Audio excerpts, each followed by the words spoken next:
I remember that morning with a clarity that feels almost misplaced, as though the memory belongs to someone more patient, more devout, more capable of believing that stone might hold its history without resentment. The rain had been falling since dawn, the thin November kind that darkens every surface without offering anything so dignified as relief. I walked through St. Bartholomew's with my coat pulled close, listening to the faint, wavering lines of bird drifting from the chapel. The choir boys had not quite mastered the intervals. Their uncertainty appealed to me more than perfection ever could. There was a moment at the turn by the cloister wall when the fragrance of wet moss mingled with the faintest trace of lilies. Someone had placed a wreath, their floral remnants clinging to a memory I hadn't yet learned to question. The inscription, washed half-white by the rain, offered only a single surviving word. Devoted. To what or whom the rain did not permit me to know. Oxford has always preferred its secrets softened at the edges. I paused beside the archway leading to the porter's lodge, shaking the water from my sleeves. The old radiator inside hummed like a tired animal. Thompson, the senior porter, sat behind the desk with the air of a man who never leaves his post even when he wishes he could. He poured me a cup of tea without asking. It tasted of metal and familiarity. He muttered something, then his voice nearly swallowed by the kettle's hiss about a man found by the cloister wall not 2 hours before. Found, not discovered, which is a distinction worth noting. Found implies an expectation, as though the college had been waiting for him in some silent, ancestral way. I asked what had happened, though my interest was still only a gentle flicker. Thompson's reply came with the weary cadence of rumor solidifying into fact. Heart gave out, poor chap. Benefactor of the college, they say. Came in quietly. Left even quieter. It was not his statement that unsettled me, but the way he softened the word benefactor, as if it might shatter under scrutiny. When I asked the man's name, Thompson hesitated for the length of 3 raindrops sliding down the window. Sir Clement Harrow, he said at last. The name stirred a memory from some alumni dinner I'd endured years earlier, though nothing about Harrow's presence in the world had seemed large enough to warrant such sudden disappearance. A young don walked past the lodge at that moment, Leonard Chave, the sort who wore his cynicism like an academic gown. He murmured to Thompson that the master wanted the matter handled discreetly. His voice dropped to a near whisper when he added that Harrow had been seen speaking to someone last night, someone he shouldn't have trusted. I asked whether Chave knew who that was, but he only dismissed the question with a line from Hausmann, though incorrectly quoted, which betrayed more than he intended. It was the misplaced word that caught my ear, he said quietly where the poet had written silently. A small difference, but small differences are often the ones with teeth. I stepped back into the rain, tea still warming my hands. It struck me then that Harrow's body had been found not far from the wreath I'd noticed earlier. Death and devotion pressed against the same wall. Oxford delights in symmetry, though rarely a comforting kind. A faint chill traveled along my spine, not fear exactly, but the sense of an uninvited pattern announcing its arrival. As I walked the perimeter of the college, the stones seemed to absorb the rain rather than resist it.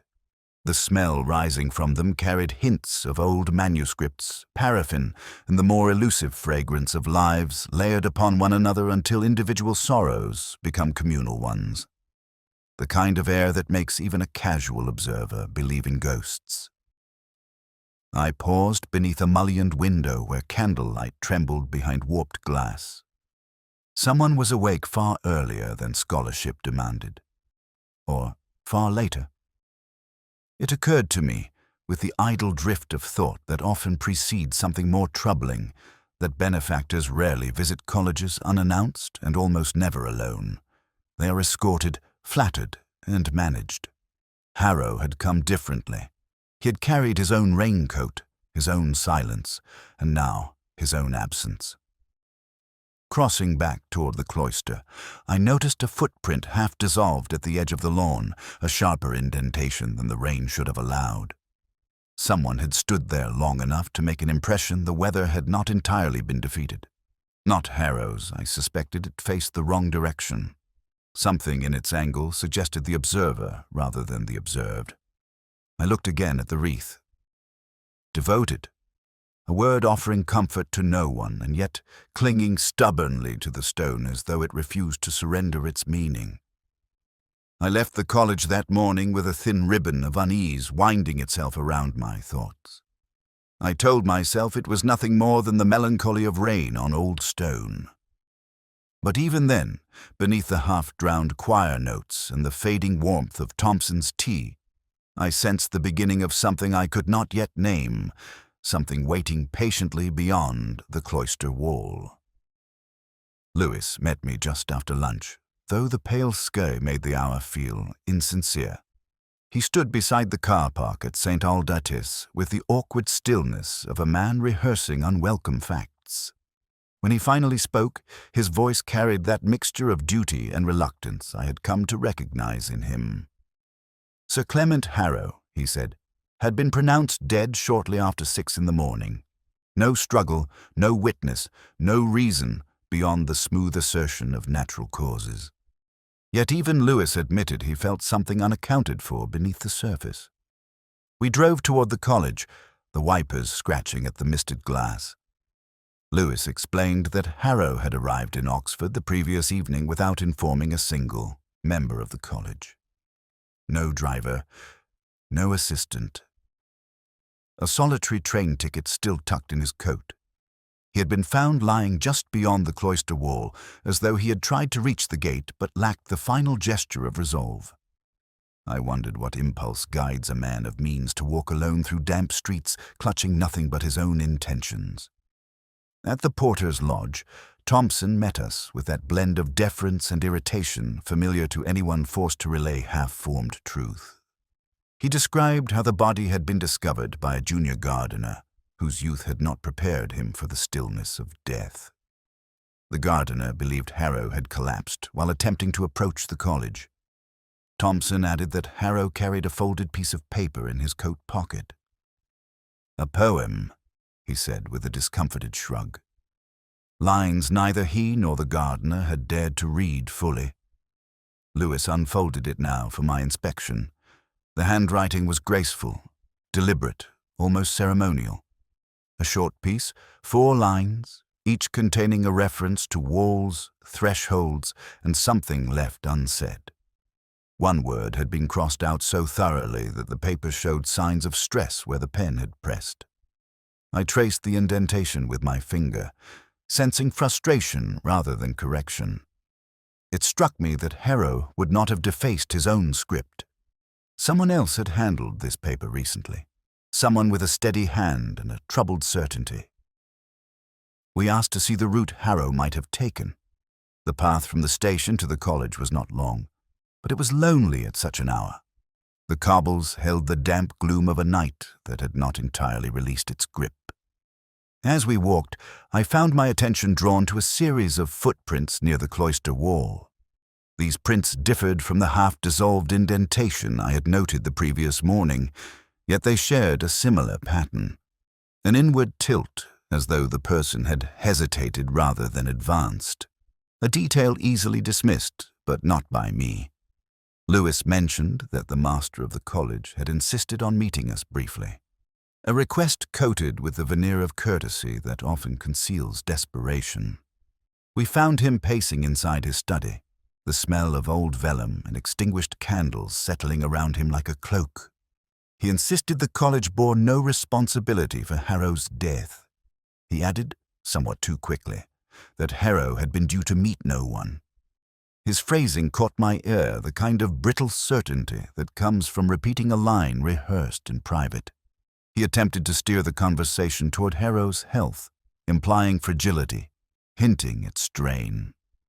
Yet when I asked whether Harrow had ever visited the college unannounced before, the master hesitated long enough for the floorboards to creak beneath his shifting weight.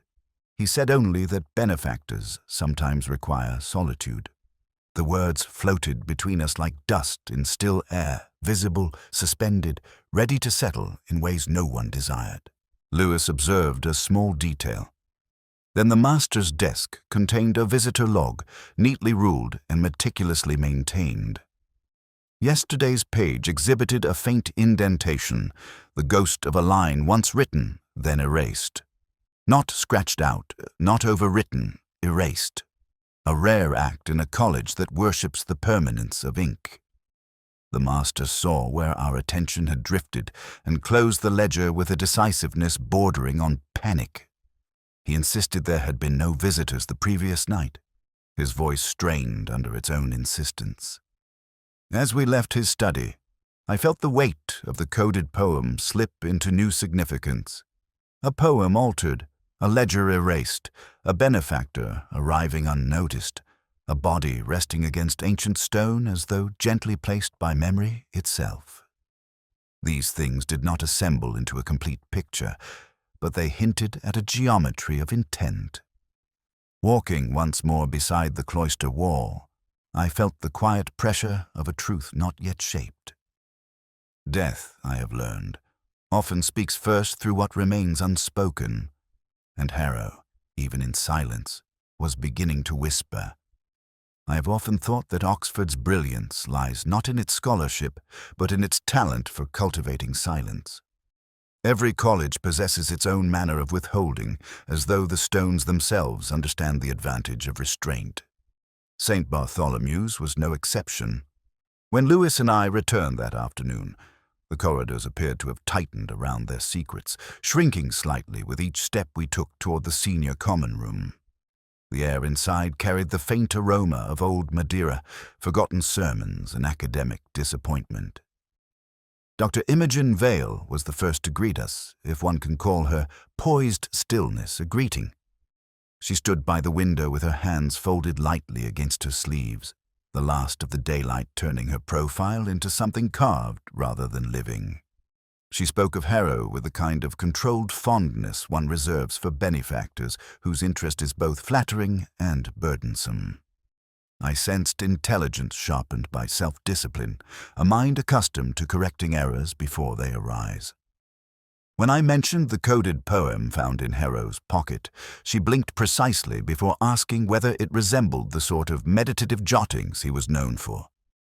The question was too neat, too prepared, as though she had already weighed the poem's implications long before we entered the room. Lewis asked whether she had seen Harrow recently.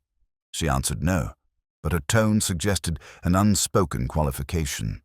A detail hovered at the edge of her composure, like a shadow refusing its proper place. Her eyes drifted toward a book lying open on the table. Milton, though annotated heavily in handwriting, not her own. I noticed one correction in the margin, a single word replaced by another. It was the same word Harrow had crossed out in the poem. A coincidence, perhaps, but the kind that tends to flicker into meaning when one looks twice. We left her among her books and crossed the corridor, where the evening chill seeped through the ancient windows. Professor Leonard Chave awaited us in his office, which smelled faintly of tobacco and dust. He sat hunched over a stack of paper. Sold exams from the look of them, though his fingers tapped restlessly, betraying his mind's distance from the task. He told us he had admired Harrow's generosity, though the praise arrived with the limp enthusiasm of a man who has spent too many years performing sincerity for others. When I asked him about Harrow's last visit, he spoke too quickly, offering a date with such precision that it felt rehearsed. I asked the question again, letting the silence lengthen until he shifted uncomfortably. His corrected answer differed by 2 days. A small discrepancy, but too small to be accidental. Something in his manner struck me as defensive rather than deceitful, the posture of a man afraid of being misunderstood rather than exposed. Chave rambled about departmental hardships, budgets, and the precariousness of academic reputation. He gripped his chair as though the cushions might betray him. At one point he muttered, almost to himself, that benefactors like Harrow could make or unmake entire careers with a single gesture. I wondered whether fear, not greed, had guided Chavez's uneven responses. When we left, I noticed a crossword open on his desk. The clue he had circled read boundary, that marks what must not be crossed. The answer space remained empty. The last of the three was Reverend Simon Elcott, the college chaplain. He met us in the chapel vestry, where the dim light of votive candles played upon the stone in uncertain patterns. Elcott had the air of a man burdened by a perpetual private sorrow, his voice so gentle it seemed to waver under the weight of its own sincerity. He spoke of Harrow with an ache that felt too personal for the distant benefactor I had imagined. He claimed not to have seen him for months. Yet when I described where the body had been found, something tightened in his shoulders, as fleeting as a breath, but unmistakable. Lewis asked whether Harrow often sought spiritual counsel. Elcott hesitated only a fraction too long before suggesting that some men prefer silence to confession. A curious statement delivered with the tremor of someone who knows silence intimately. As we prepared to leave, he reached for a book on the vestry shelf and accidentally knocked over a candlestick. The clatter startled him far more than it should have. I saw then that fear had already begun to burn through his composure. Outside, night had settled over the cloister. The air smelled of damp stone and extinguished candles. I walked beside Lewis in silence, replaying each encounter in my mind. 3 dawns, 3 facades, each concealing contradictions small enough to ignore if one were inclined toward comfort rather than truth. I found myself thinking again of the coded poem, its crossed outword, its whisper of something withheld. These people had known Harrow better than they admitted, and in their differing versions of the past, I sensed the faint outline of a story none of them wished to tell. Not yet. Not willingly. It was Lewis who found the photograph, though he insisted afterward that it was mere chance. Chance has always struck me as a lazy name for the things we would rather not examine too closely. He had been sifting through the archives of St. Bartholomew's, the sort of dim, airless room where dust settles like a verdict. The archivist, a thin man with the peculiar solemnity of one who guards the past, too jealously produced a box from a shelf near the back. Inside it lay a group photograph of the college taken decades earlier, the edges frayed, the faces captured in that brittle sepia poise of another world. Harrow stood near the center, younger by several lifetimes, his expression both alert and withdrawn, as though he had never quite learned how to stand comfortably among others. What caught my attention was not Harrow himself, but the man beside him, Dr. Vale's late father, whose reputation had once shimmered with brilliance before dimming into something like exile. A partnership in the photograph that Vale had failed to mention. Their shoulders nearly touched. It was the kind of proximity that hinted at shared endeavors, whether noble or regrettable. The archivist, noticing our interest, cleared his throat and admitted that several related documents had been removed the previous year temporarily. He insisted for preservation. One such item had been a diary belonging to Vale's father. When he opened the box where the diary was stored, a page was missing, torn out, not neatly excised. I watched the archivist's hands tremble slightly as he tried to explain the loss. It was not embarrassment, but fear. Archivists fear disorder in the same way clergy fear doubt. The absence of that page carried more weight than its presence ever could. A missing page is a message written in silence. I tried to picture Vale's father writing whatever had occupied that gap, an admission, perhaps, or a guilt too fragile for permanence. And now, someone had ensured it would remain absent. I saw in the binder's crease a faint residue of ink, the barest trace of a sentence that had once existed. Enough to hint, not enough to understand. Lewis, earnest as always, tried to reassure the archivist that pages go missing more often than one might think, but I could feel the truth stirring beneath his politeness. Something about this case had begun to shape itself around small erasures. The crossed-out word in Harrow's poem, the indentation of a vanished entry in the visitor ledger, and now an entire diary page that had fallen conveniently into oblivion. We stepped back into the quad, where the late afternoon light had settled into that mellow, mournful shade that Oxford seems to produce on command.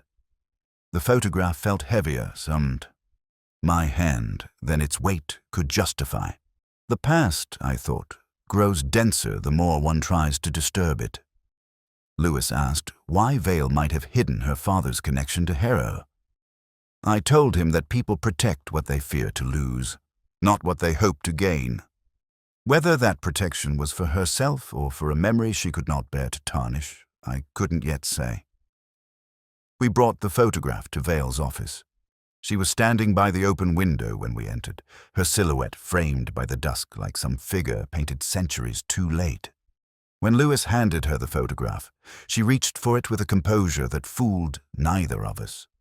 Her fingers hovered a moment above the image before she touched it, as though the paper might burn her.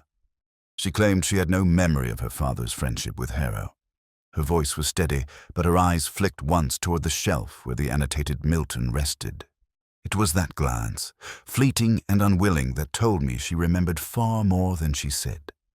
A daughter may forget many things, but not the alliances her father formed during the height of his career, nor the ones that ended it. As we left, I studied the ivy-covered wall opposite her window. The wind pressed the leaves against the stone with a soft insistence, reminding me of the torn diary page something removed, something pressed out of sight. I tried to imagine the missing words. Confession, regret, a discovery that had drawn Harrow back to Oxford after all these years.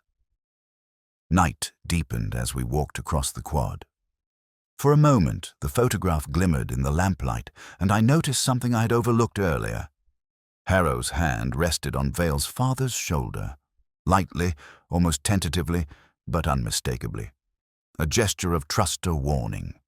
Small details often speak louder in darkness, and I felt, in that moment, the first real tremor of the story tightening around us, threading itself through old friendships, buried failures, and whatever truth lay hidden in that torn page. It was late in the afternoon when Lewis and I visited the offices of Harrow's solicitor, a narrow building on Holywell Street where the curtains seemed permanently half-drawn, as though even sunlight required vetting before entry. The clerk led us through a corridor lined with the kind of framed documents that announce legacy rather than comfort.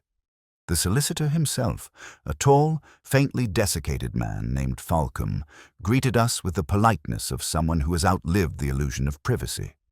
He gestured for us to sit, and the leather chairs exhaled a tired sigh beneath us. Falcom explained that Sir Clement Harrow had made several revisions to his will over the past decades, though none so peculiar as the most recent. Harrow had not signed the revision. Instead, he had left a sealed envelope to be delivered only after his next visit to Oxford.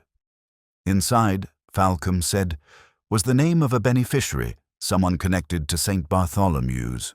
The lack of a signature rendered it irrelevant in legal terms, yet not in human ones. A man does not plan to change his will without first considering whose life such a gesture might alter. Lewis asked whether Harrow had been secretive. Falcom gave a faint smile at the question.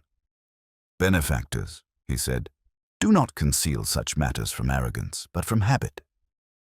Still, the solicitor admitted that Harrow had seemed unusually agitated during their final conversation, a tension beneath his civility, like an old wound irritated by weather. Falcom noted one detail that struck me as more revealing than intended. Harrow had asked him to ensure that the new beneficiary's name remained confidential until the moment of signing, a request delivered with uncommon emphasis. Lewis inquired about the envelope, and Falcom reluctantly retrieved it from a locked drawer. The paper had yellowed slightly at the edges, bearing the faint scent of cedar. Harrow had sealed it meticulously, though not with wax. A gesture of caution, not ceremony. Falcom would not break it, citing professional obligation, but he allowed me to study the outer surface. Harrow's handwriting was steady, measured, yet the lower curve of one letter wavered as though his hand had faltered for the briefest moment, a hesitation that suggested conflict rather than frailty. We left with no more than implications, yet implications often serve better than answers. Outside, the clouds had begun to thicken, and the air held the metallic promise of imminent rain. Lewis walked beside me in silence, his steps heavier than usual. I could tell he was turning over the implications of an unsigned will with a hidden name. He finally asked whether I thought one of the dons stood to gain something significant. I told him that people rarely fear loss, unless the gain once felt essential. Back at the college, we met with the master again. His study was dimmer than before, the lamps offering only reluctant light. When we mentioned the revised will, he shifted in his chair with the stiffness of someone concealing more than discomfort. He insisted that no one in the college had reason to expect favor from Harrow. Yet his hands, folded too tightly on the desk, suggested otherwise. When I asked whether he knew of any quarrel between Harrow and members of the faculty, his eyes drifted toward a bookcase, specifically toward the shelf containing the college's financial reports. A small gesture, but telling. Lewis asked directly whether Harrow had visited anyone the night before his death. The master replied with a denial so smooth it seemed rehearsed. I found myself recalling the faint indentation in the visitor ledger, the erased entry that had hovered like a ghost between inked lines. A college priding itself on tradition does not erase its records lightly. The silence that followed the master's denial felt heavier than the words themselves. We left him to his lamplight and returned to the courtyard. The first drops of rain began to fall, tapping against the stones with the soft persistence of unwelcome truths. I walked slowly, thinking of the envelope and the name it concealed. The unsigned will offered no legal insight into Harrow's final intentions, yet it cast a long shadow over the living. Between the dons, the master, and the chaplain, any of them might have believed they were the chosen heir or feared that someone else was. As we approached the cloister wall, I felt the familiar tug of deduction, not certainty, merely a shift in the fabric of the case. People do not erase ledger lines without purpose. They do not cross out words in a poem without intent, and they do not revise a will in secrecy without awakening consequences.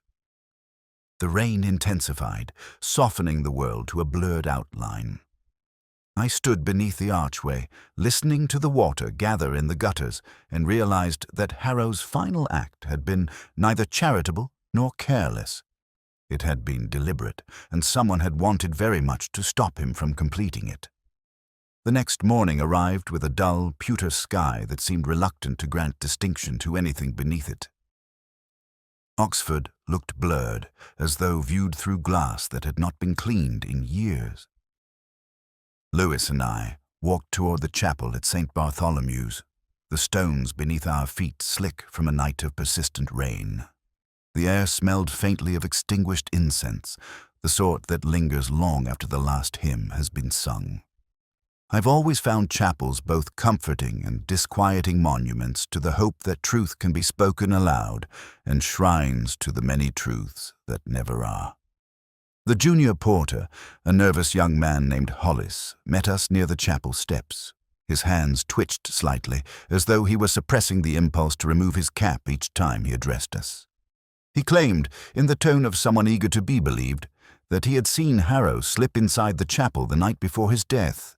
He described the Benefactor's gait, the way Harrow had paused at the threshold before disappearing into the dim interior. Hollis seemed almost proud of the detail, as though the accuracy of his memory might elevate him within the college's unspoken hierarchy. Yet something in his description nagged at me, not the words themselves, but the distance between his eagerness and the solemnity of the claim. When we asked him to show us which door Harrow had used, Hollis pointed eagerly to the north entrance. A narrow wooden door reinforced with iron, its hinges stiff from years of disuse. He explained that he had watched Harrow enter just after the clock struck 10. The image he offered was almost theatrical in its clarity. Lewis tested the door. The hinges groaned faintly, but the lock refused to turn. He tried again, frowning, then stepped back and gestured for me to look. The lock bore a thin layer of undisturbed dust. No recent marks, no sign that any key had touched it in days. I stepped closer and saw that the dust pattern remained unbroken, even around the edges. If Hollis had seen Harrow enter this way, it had been through a door that had not opened for many nights. Hollis sputtered excuses when we pointed this out. The door must have been jammed since the rain, he said. Or perhaps Harrow had slipped inside before the dust settled. Perhaps Hollis had mistaken the door entirely, yet he clung to the detail of the time with almost desperate precision. I realized then that he had been coached, not expertly but insistently. The lie was not designed to deceive me, it was designed to reassure someone else. We dismissed Hollis gently enough. His shoulders drooped as he walked away, a young man suddenly aware that the truth had deserted him at the moment he needed it most. Lewis muttered that he disliked bullying frightened people. I told him that fear rarely originates from the person in front of you. It is usually borrowed from someone standing in the shadows. Inside the chapel, the air held a chill, deeper than the temperature warranted. Candles flickered in restless patterns along the stone walls. We walked down the center aisle, our steps muffled by the worn carpeting. I noticed a hymn book left open on the front pew, as though someone had fled in haste. The page displayed a hymn about redemption, though one verse had been underlined sharply, almost angrily. I recalled the chaplain's earlier tremor of unease and wondered whether he had spent the night wrestling with faith or with guilt. Lewis examined the south entrance, the only other door Harrow could have used. It too was locked from within, a detail the master had mentioned when we first visited. I tried to picture Harrow standing outside, perhaps seeking something he had long delayed confronting, but the locks told a different story. Harrow had not entered this chapel that night. Someone wanted us to believe he had. A faint echo chimed from the far end as the wind pushed through the organ pipes. The sound reminded me of a half-forgotten tune from my school days, a melody that surfaced only during uneasy moments. My eyes drifted to a small alcove near the vestry door. A fragment of paper lay on the floor, barely visible against the stone. I picked it up. A torn corner of sheet music, a single word written in pencil on the back boundary. Lewis asked whether it meant anything. I told him that someone had been thinking about limits, doors that remain closed, truths that cannot be entered. It was not evidence, not in the formal sense, but it stirred a connection in my mind. The crossword in Chavez' office, left blank on the clue about boundaries. The erased page in the visitor ledger. This scrap of paper felt like another subtle warning, a reminder that someone wished to keep certain truths confined. We left the chapel, the heavy door closing behind us with the soft finality of withheld confession. Outside, the sky had darkened further, as though Oxford itself was shrouding its intentions. I felt the faint pull of misdirection unraveling. The chapel door had been offered as a path, but it led nowhere. A red herring, a gesture meant to distract, not reveal. And yet, distractions often tell their own kind of truth if one listens closely to what they attempt to hide. I found myself returning to Dr. Vale's office late the following afternoon, though I told Lewis it was simply to clarify a minor point. He accepted the explanation, but I suspected he knew better. There are visits one makes out of duty, and others made out of a quieter compulsion, an untidy mixture of curiosity and something that resists naming. Her window overlooked the quad, the panes clouded with the pale film of early winter. Through the glass, the college seemed muted, as though perceived from a dream I had once forgotten and could not entirely escape. She was standing by her desk when I entered, her posture so still it took me a moment to be certain she was breathing. The room smelled faintly of lavender and old paper, a combination that felt both clinical and strangely intimate. She greeted me with a politeness that did not quite disguise her wariness, the small nod of a scholar interrupted during a moment of private thought. I told her we had more questions about Harrow's last days, though my eyes drifted involuntarily to the annotated Milton resting on her shelf. She invited me to sit, though she did not take a seat herself. Instead, she leaned lightly against the edge of her desk, her fingers tracing the grain of the wood as if it offered her some form of grounding. She asked what new information had arisen. The question carried a faint tremor, too slight for most listeners to detect, but unmistakable to someone accustomed to hearing the distortions of truth behind measured voices. I explained that Harrow had revised his will and that the unnamed beneficiary belonged to the college. Her expression did not change, but a shadow passed across her eyes, an infinitesimal dimming, like the moment a cloud veils the sun. She said she had not known Harrow intended to alter anything. I believed her and did not believe her in equal measure. It was the kind of statement that contained the shape of truth without the substance. Lewis asked whether she had corresponded with Harrow recently. She shook her head, but her glance flicked toward the shelf where the annotated book rested. That glance lasted no more than a heartbeat, yet its meaning tugged at me. I rose and walked to the book without asking permission. She did not stop me. I opened it carefully. On one page, a line had been corrected, replaced with precise handwriting identical to the characters in the coded poem we had taken from Harrow's coat. The same subtle curve in the letter forms, the same restraint. I asked her who had written the notes. Her reply arrived with the hesitant cadence of someone telling a truth she has repeated too often.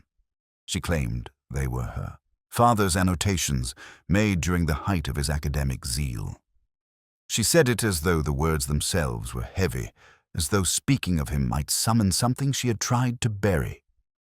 I did not question her further, not aloud, but the ink looked too new, too dark, too certain of itself to have lain undisturbed for decades. I returned the book to its place and noticed a small slip of paper tucked deeper into the shelf, no more than a torn edge, the faint trace of handwriting barely visible. A date, written in pencil, a recent one. I asked whether she needed the shelf for any particular reason. She replied that she kept her father's books close because they sharpened her memory. The phrasing lingered, as though memory were a blade she feared might dull without constant handling. We stepped out onto the balcony that overlooked the quad. The air carried the crisp bite of approaching evening, and the faint chiming of distant bells drifted toward us like a question no one wished to answer. She asked, almost absently, whether I believed Harrow's death was truly natural. I told her that natural is a word often chosen when the alternative unsettles the living. She looked at me then, not defensively, nor angrily, but with a kind of weary intelligence that made deception seem beneath her. Lewis moved to inspect the balustrade, perhaps sensing the subtle tension between us. I remained where I was, studying the way the wind lifted a strand of her hair. She asked whether I suspected her.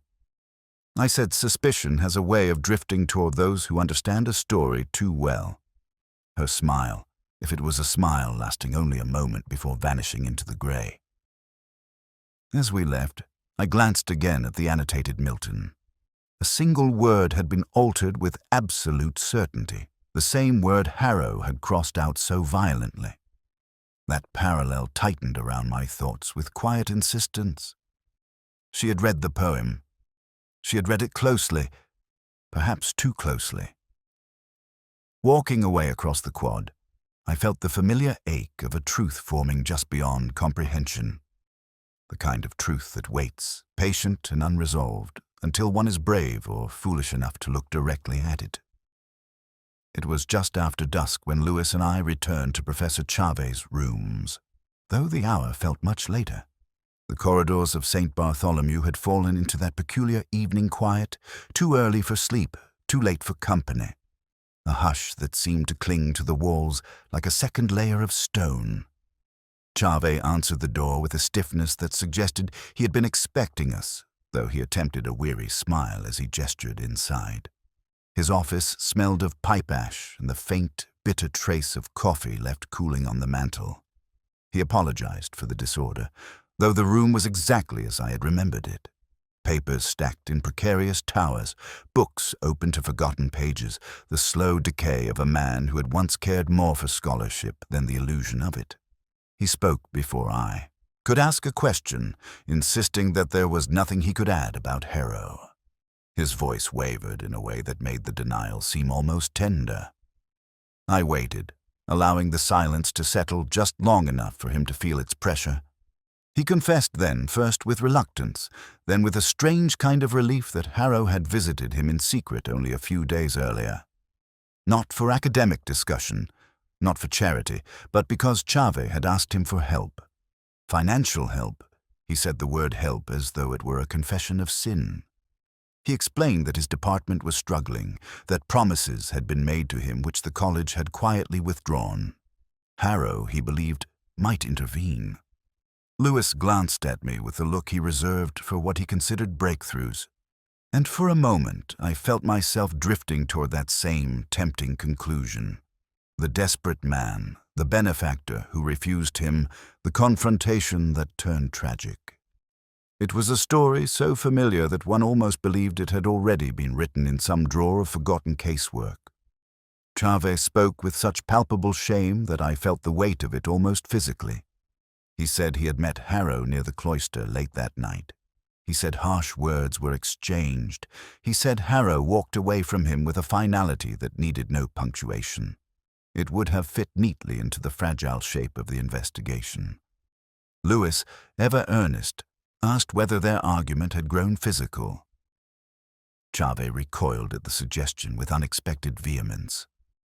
No, he said, Harrow had simply turned and left, leaving Chave alone with his humiliation. He said he had returned to his rooms afterward and had not seen the man again. The details flowed with the kind of precision that often accompanies remorse rather than deception. But remorse can be rehearsed as easily as lies. As he spoke, my gaze drifted to the crossword on his desk. The same crossword I had noticed days earlier, though now it bore several new entries. One clue remained blank, the boundary clue that had lingered in my mind. Chave had filled nearly every other answer. Yet that one space, the one about limits, remained stubbornly untouched. He noticed me looking and muttered something about not having found the right word.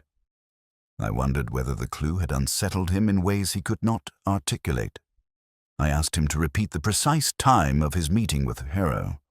He gave it readily, then hesitated, then corrected himself.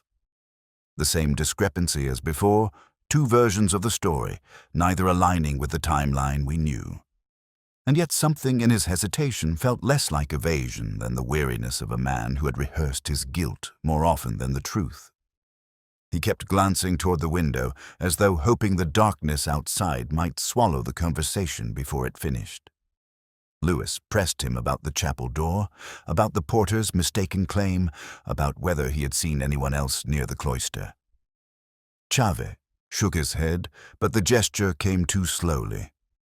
For a moment, his eyes softened with some internal recognition, as if he were recalling a fragment he wished he had forgotten, but he offered nothing more. We left him slumped in his chair, his hands clasped tightly as though he feared something might slip from his grasp if he loosened them. Lewis, hopeful as ever, suggested that we might finally have our answer. A desperate don, a failed plea, the shame of refusal. But as we walked across the quad, the cold air tightening around us, I felt the shape of the truth shifting again. Chave's story was compelling, but its edges were too smooth, its sorrow too practiced. Standing beneath the archway, I recalled the footprint near the wall, the direction of it, the hesitant lean. It did not belong to Chave, it belonged to someone who watched rather than confronted it. The false solution had formed easily around Chave, like a garment he had worn willingly out of despair. But the case, I sensed, was preparing to reveal a darker seam, stitched by someone far more controlled. Chave had given us a story, but someone else had given us the truth quietly, invisibly, by ensuring his story would tempt us. A temptation I felt dissolving with every step back into the cold. It was close to evening when Lewis and I returned to the chapel, though the sky had darkened early, slipping into that premature dusk Oxford sometimes adopts when it wishes to disguise its age. The air felt different from our previous visit, thicker, as though the shadows had grown a spine. Reverend Elcott had sent word that he wished to speak with us. His message had carried a softness that unsettled me more than any alarm might have. Confessions rarely arrive with volume, they come wrapped in hesitation. We found him in the vestry, hunched over a lectern as though composing a sermon for an audience that would never fully understand him. The dim candlelight blurred the sharpness of his features, giving him an almost spectral quality. He greeted us with a fragile calm, as if steadying himself against some internal tremor. I sensed immediately that he had spent the day in the company of his conscience, and that the hours had not been kind to him. He began speaking before I could frame a question. He said Harrow had visited the chapel the night before his death, not to pray, but to unburden himself. Elcott described their meeting in hushed tones, as though afraid the walls might recoil from the memory. Harrow had asked for counsel, not absolution. He had spoken of a mistake made long ago, a betrayal woven into the early years of the college's modern history. A truth he intended to reveal, even if the revelation would fracture more than it healed. I asked whether Harrow had been specific. Elcott hesitated, his hands tightening around the edge of the lectern. He said Harrow mentioned a man who had been wronged, a promising academic whose career had collapsed beneath the weight of accusations he had not deserved. Harrow, it seemed, carried a guilt older than any of us had suspected. Yet Elcott insisted Harrow had not named the man outright. I did not believe he was lying, only that he was omitting the one detail he feared to speak. Lewis asked about the chapel doors, and the faintest shadow passed across the chaplain's face. He confessed that Harrow had not entered through the north door, nor the south, nor any door at all after their conversation.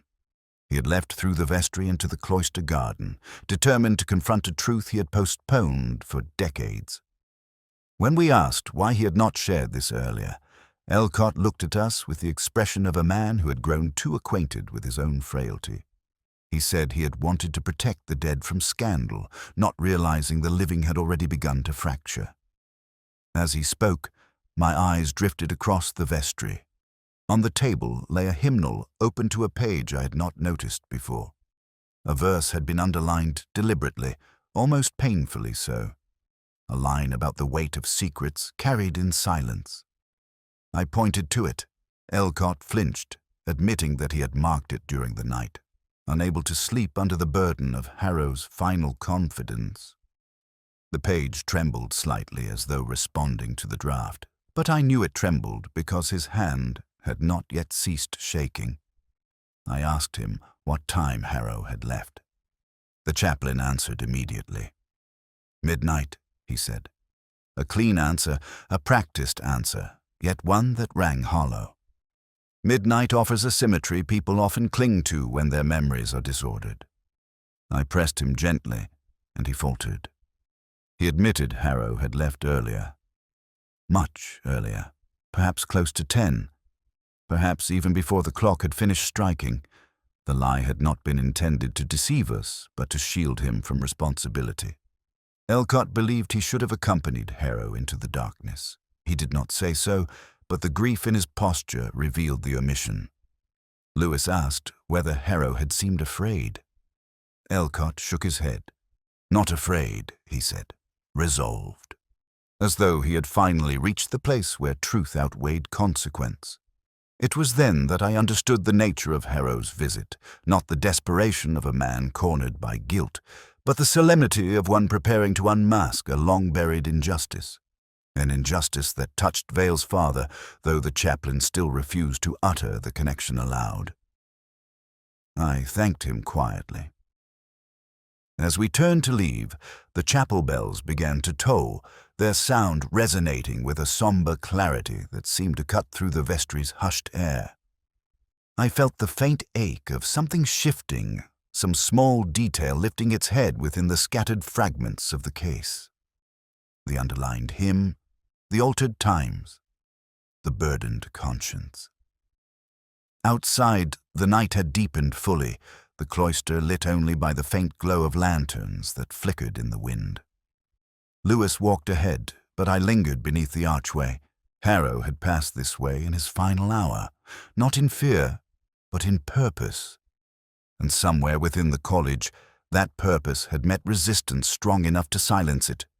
The truth had begun to edge closer, not with certainty, but with a quiet, persistent knocking, like a confession waiting for courage.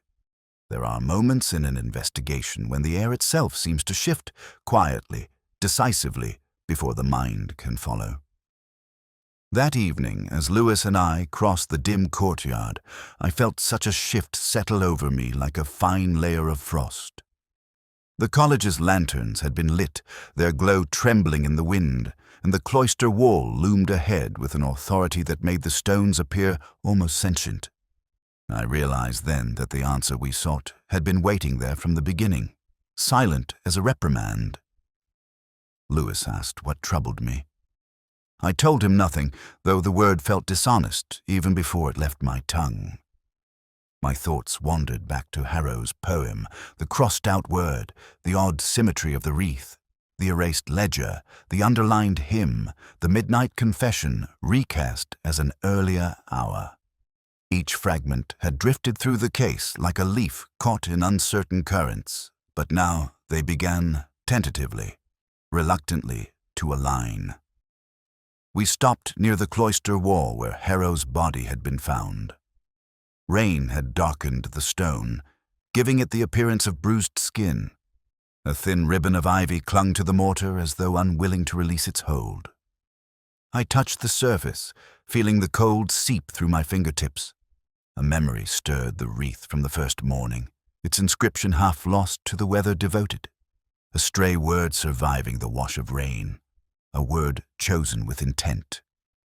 Lewis paced the boundary, measuring distances with the intuitive diligence that had become second nature to him. He mentioned the footprint I had first noticed days earlier, the hesitant lean of it, the angle suggesting an observer rather than a participant. I told him I still believed the print mattered, though its meaning had waited until now to unveil itself. It had not been Harrow who paused there, nor Chave, nor the chaplain. It belonged to someone who watched the wall not with fear, but with dread. As I stepped back, my eyes drifted toward the college's windows. One in particular caught the light veil's office, a faint glow trembling behind the glass. It struck me that the position of that window aligned almost perfectly with the place where the footprint had been found. A coincidence, perhaps, but Oxford rarely deals in coincidence without layering it with intention. Lewis asked whether we should speak with her again. I told him not yet. There are truths one must approach indirectly, as though afraid they might scatter if confronted head-on. Instead, I walked along the wall until I reached a section where the stone jutted outward, forming a shallow recess, a place where someone might lean, waiting. The recess bore a faint, scrape-fresh pale against the darkened stone, the sort of mark a ring might leave if pressed too hard in agitation. Harrow had worn no ring. Vale, however, had worn one on her right hand, an antique band she twisted unconsciously whenever her composure faltered. I felt something tighten low in my stomach, a sensation, part sorrow, part inevitability. The truth often reveals itself not through brilliance, but through the quiet recognition of patterns too persistent to ignore. The coded poem, the altered word in her father's book, the torn diary page, the unspoken connection between the two men in the photograph. Harrow had confronted her not with anger, but with the intention of revealing the truth about her father's past. The man was wrong. The career was destroyed. The grief that had never found a home. Lewis asked what I was thinking.